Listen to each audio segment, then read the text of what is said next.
This is Aunt Mimi of Infernal Dreams and Venom and Honey, and I'm here at Fright Night Film Fest with Diamond Dallas Page. How are you doing? Scared. I'm awesome. I'm awesome. Good. Now you both wrestled and been into acting. You were in Devil's Rejects. Is that your first foray into the acting? First into horror. Before that, I did. It's a movie that plays on TBS all the time. It's called First Daughter, and I play one of the guys who kidnapped the president's daughter. And we shot it in Australia back in 1998. And then I did something ended up on the editing room floor, but on deleted scenes with Cuba Gooding called Rat Race. And then I did Ready to Rumble. And then I got out of wrestling, and then I started focusing on acting. Went to Howard Fine's acting studio in L.A. Spent 4 years there, worked my way up to the master class. Really learned a lot about writing backstories, and over that period I started really branching out with my DDP yoga. It ain't your mama's yoga. And I wrote a book called Yoga for Regular Guys, and it was basically hot-looking chicks and regular guys doing my form of yoga, and Rob Zombie wrote the foreword. But prior to that, he'd been working out with me because I was writing the book, and he was amazed at 48 that I looked as great a shape as I was in.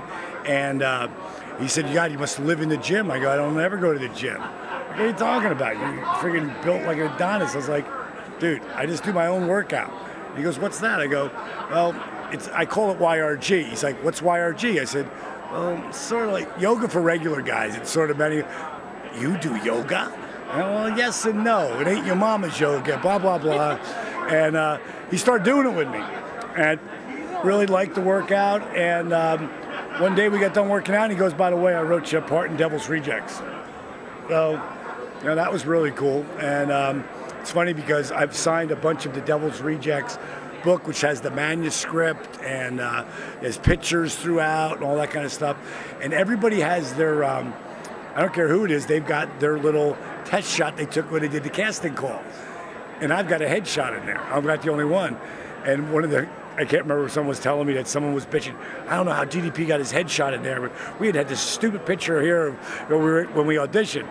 And the thing is, I never auditioned. So that's how come I didn't have to do that. How on earth did you get into doing yoga to stay fit, though? That's not something I would expect a wrestler to get into.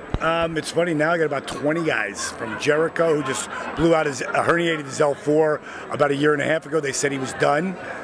He started doing my workout, and in 3 months he was 95% pain-free. He got Santino doing it, Kane, Foley, Miz, Zack Ryder, Daniel Bryant, Titus, Ryback. I mean, all the guys are doing it now because they see what it's done for me.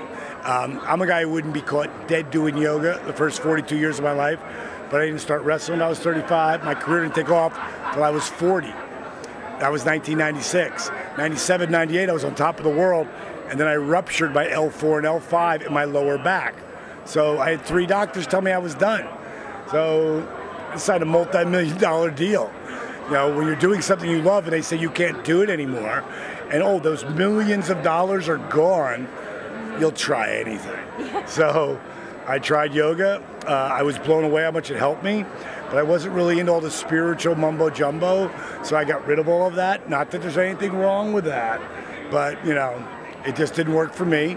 So I just took those amazing moves, mixed them with rehabilitation moves, mixed them with old school calisthenics, mixed them with what I call dynamic resistance. And what dynamic resistance is, the engaging of muscles. Like you're lifting weights, pushing and pulling, flexing your muscles. Every time you flex your muscles, your heart's got to beat faster to get the blood to the muscle. What ends up happening is I created a zero impact workout that was kick-ass cardio. Dramatically increase your flexibility and your core strength conditioning.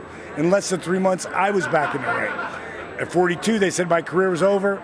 At 43, I was the heavyweight champion of the world. So it's become part of my life for the last 13 years. I've shared it with so many people. We just had a video go viral. If you go to ddpyoga.com, you'll say 5 million views and counting. And it's Arthur Borman's story. A guy who I helped who was a disabled veteran, 300 pounds, 5'6", walking with knee braces, back braces, and back brace, and wraparound canes for 15 years. at the end of the video, he's lost 140 pounds, and he's doing stuff you can't believe he could do.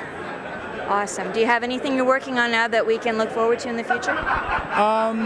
Right now, I'm really focusing on the infomercial for DDP Yoga because it's a really big deal. It's changing lives on a lot of different levels. I'm going to probably be doing something to do with WWE because I'm under a Legends contract now. So some sort of program that they've got going. I'm sure I'll be helping out with that. And whatever movie I get here or there, acting is fun. It's a hobby to me, and I say it's a hobby because it doesn't pay the bills. My other work does, but wrestling for the first 5 years didn't pay the bills. Then it paid not only the bills, it gave me a really healthy lifestyle. So as long as you stay focused on the dream, whether it's trying to be an actor or a wrestler or a lawyer, I don't care what it is, you're trying to lose weight, you're trying to get in shape, just never give up. Just keep moving forward. Thank you so much for talking to us. Hey, it's been your pleasure. Yes, it has been very much.